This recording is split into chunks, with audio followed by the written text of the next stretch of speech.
Nah, artinya ini akan menunjukkan bagaimana ke depannya nanti. 20 Oktober, Jokowi selesai. PDI Perjuangan tetap ada. Ngeri. Ya. Silakan Mas. Ngeri. Nanti kita akan berbicara dengan Gerindra. Bukan Jokowi lagi. Bukan begitu, brother? Ya, kami bicara dengan dengan termasuk PDIP. Oke guys, jadi sepertinya ucapan Adian kini terbukti ampuh. Pak Prabowo sudah 100 hari memimpin negeri. Tanda-tanda bahwa beliau ingin menjadi presiden yang sesungguhnya, yang tidak berada di bawah kekuatan lain termasuk Pak Jokowi pun kian kentara, yaitu dalam waktu dekat Pak Prabowo akan melakukan pertemuan dengan Ketua Umum PDIP Megawati Soekarno Putri guys. Jadi tak perlu berlama-lama, langsung saja kita simak bersama-sama video ini guys. Bismillah. Yaitu semakin mendekati kebenaran, kita mendoakan semuanya agar rencana pertemuan itu bisa segera terlaksana.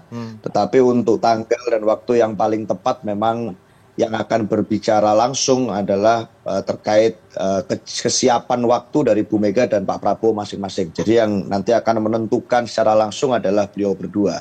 Tetapi bahwa rencana pertemuan itu menguat, bahwa itu menjadi suatu energi yang baik untuk bangsa dan negara, itu bisa saya konfirmasi bahwa rencana pertemuan itu hari ini semakin menguat. Itu Mas. Menguatnya ini kapan? Minggu ini, minggu depan, Mas Seno? Ya, itu masalah teknis ya, artinya memang di situasi saat ini kita juga sedang menghadapi berbagai peristiwa kebangsaan. Pak Prabowo juga baru saja berada di fase 100 hari pertama pemerintahan beliau, dan kita sudah melihat bagaimana survei dari Litbang Kompas menunjukkan bahwa ada kepuasan publik yang sangat tinggi untuk Pak Prabowo, bahkan lebih tinggi dari kepuasan publik masyarakat Indonesia kepada Pak Jokowi di periode pertamanya. Artinya sebenarnya tanpa bayang Pak Jokowi sekalipun kepuasan publik ini sudah sangat tinggi untuk Pak Prabowo, dan itu menjadi modal yang sangat baik apabila beliau terus menjadi dirinya sendiri, tidak perlu terganggu bayang-bayang orang lain. Itu Mas. Ya, kalau kita menghitung hari, 10 hari lagi nih antara minggu depan dan minggu berikutnya begitu ya, Mas Seno ya, masih belum jelas teknis yang masih dibahas begitu ya. Ya, secara teknis memang masih dibahas, tetapi bahwa ikhtiar atau keinginan untuk bertemu itu memang sangat menguat. Itu Mas. Baik, tapi benar ya, ini sudah dikomunikasikan melalui Mbak Puan ketika HUT PDIP ke-52, langsung diomongkan ke mulutnya Bu Mega? Ya itu kan kalau dari pembacaan lip-sync itu ya.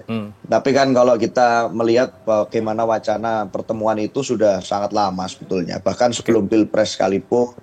Lalu kemudian setelah Pilpres, artinya dari hubungan baik dari kedua tokoh negarawan ini, saya rasa itu bukan wacana yang baru. Ada wacana ingin bertemu, ada wacana akan bertemu, itu sudah sesuatu yang sudah cukup lama kita nantikan. Nah, ini tinggal menunggu waktu, momen, timing yang paling tepat saja. Karena hari ini semua kondisinya saya rasa mengarah ke situ. Itu Mas. Tapi kalau faktor Pak Jokowi yang membuat pertemuan ini semakin sulit nampaknya dilakukan, ini benar ya? Karena kalau bicara soal kedekatan antara Pak Prabowo dan juga Pak Jokowi, kita lihat mesra sekali hingga kini.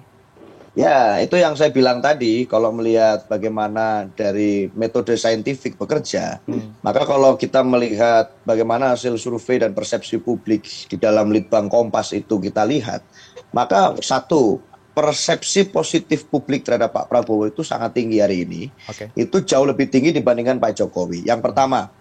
Kemudian yang kedua adalah survei yang menunjukkan kepuasan publik terhadap pemerintahan Pak Prabowo ini secara dominan itu yang tinggi adalah angka kepuasan terhadap Pak Prabowo di angka 94,4% kalau tidak salah. Nah, untuk Mas Gibran sebagai wakil presiden sekaligus kalau ini publik mengkaitkan dengan Pak Jokowi, ini surveinya lebih rendah, jauh lebih rendah dari Pak Prabowo kepuasannya, yaitu di angka 70-an%. Sehingga kalau kita melihat fakta itu saja, sebetulnya ini bisa menggambarkan dengan sangat jelas bahwa ada gap penerimaan publik atas Pak Prabowo dan Mas Gibran, dan ini bisa jadi disebabkan beberapa faktor. Salah satunya jangan-jangan publik menanti-nanti betul Pak Prabowo benar-benar menjadi presiden sesungguhnya, jadi dirinya sendiri tanpa terganggu bayang-bayang Pak Jokowi. Jadi ini bukan kami yang bicara, tapi kita mempersepsikan, membaca dari hasil survei kemarin. Itu Mas. Hasil survei Kompas kah? Ini yang menyebutkan puas terhadap kinerja 100 hari Pak Prabowo. Ya, hasil survei saya merujuk pada hasil survei Litbang Kompas pada pembahasan tentang 100 hari kinerja pemerintahan Presiden Prabowo. Baik. Ya, apalagi nih rencana pertemuan Pak Prabowo dengan Ibu Megawati kan semakin menguat nih. Kalau kata juru bicara PDIP Seno Bagaskoro, itu kan tinggal nunggu waktu, tinggal nunggu momentum kan. Nah, Basara juga ngomong. Ya, Ahmad Basara juga ngomong. Terus Arya Bima, yang kita sering kebalik Bima Arya kan gitu. Itu juga ngomong kan. Diplomasi nasi goreng itu akan berlanjut kan. Kira-kira seperti itu. Nah, yang jadi pertanyaan, akankah pertemuan yang sudah hampir matang ini mentah kembali seperti pada pertemuan sebelumnya, yang rencana pertemuan menjelang Pak Prabowo dilantik itu kan menjadi presiden kan sudah matang tuh pertemuan Ibu Mega dengan Pak Prabowo, tapi sampai sekarang kan belum terjadi. Nah, ini pun kemudian sudah naik lagi kan, sudah mulai muncul lagi rencana pertemuan itu, dan hampir semua elit PDIP mengatakan bahwa pertemuan ini tinggal tunggu waktu gitu. Ya, kalau saya kok ini akan terjadi ya. Artinya begini, saya pikir gini, Pak Jokowi, Bu Mega itu kan dia mau bertemu dengan Pak Prabowo pasti dengan sangat mungkin dengan syarat agar Pak Jokowi dikesampingkan. Karena kok dari karakternya seorang Megawati kok ketika dia masih menyimpan sakit hati yang luar biasa kepada seseorang, apalagi kepada mantan orang yang dia bela habis-habisan, yang dia dukung habis-habisan, tetapi masih diberikan tempat oleh Pak Prabowo misalnya, tempat yang begitu terhormat, kok saya pikir Bu Mega juga tidak akan mau. Jadi Bu Mega juga punya posisi tawar yang paling tidak mengajukan tawaran yang cukup penting. Lalu kemudian Pak Prabowo juga dulu kan pernah kita bahas bahwa sebenarnya lama kelamaan Pak Prabowo itu akan lebih membutuhkan Bu Mega karena dia ketua umum partai politik pemenang pemilu, di parlemen juga kursinya ada 110 paling besar, ya, kalau tidak. Meskipun sekarang cuma satu-satunya partai politik yang berada di luar pemerintahan, tapi itu sangat dibutuhkan. Jadi ketika Pak Prabowo itu bisa paling tidak merangkul PDIP, kan dia punya kekuatan yang lebih besar.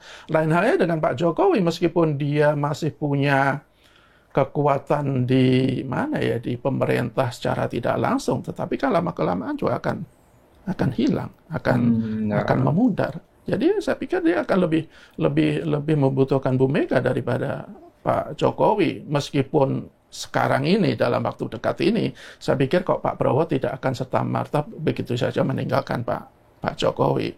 Bisa jadi mungkin karena masih ada rasa utang butinya itu masih terlalu kental.